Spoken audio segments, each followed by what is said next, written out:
গত এক মাস আগেও লোকজন ও শিশুদের কোলাহলে মুখরিত ছিল সিরাজগঞ্জের কাজীপুর উপজেলার খাসরাসবাড়ি ইউনিয়নের এই আশ্রয়ণ প্রকল্পটি। ৯০টি পরিবারের বসতি ছিল এই ভিটাতেই। কিন্তু যমুনার রাক্ষসী থাবায় বর্তমানে বিরানভূমিতে পরিণত হয়েছে আশ্রয়ণ প্রকল্প।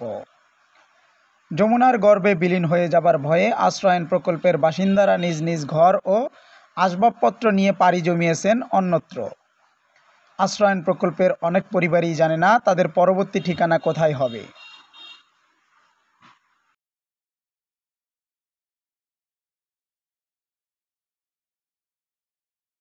আমাদের বাড়ি ঘর সব ভেঙে যাওয়া নিচ্ছে। এখন এই জায়গা তার থেকে বেতেছি না, ভেঙে অন্য জায়গা নিয়ে রাখছি। এখানে ৯০টা ঘর ছিল রাস্তায়, কিন্তু নদী ভাঙানোর জন্য সব যা যা ঘর তাইতেই ভেঙে নিয়ে চলে গেছে।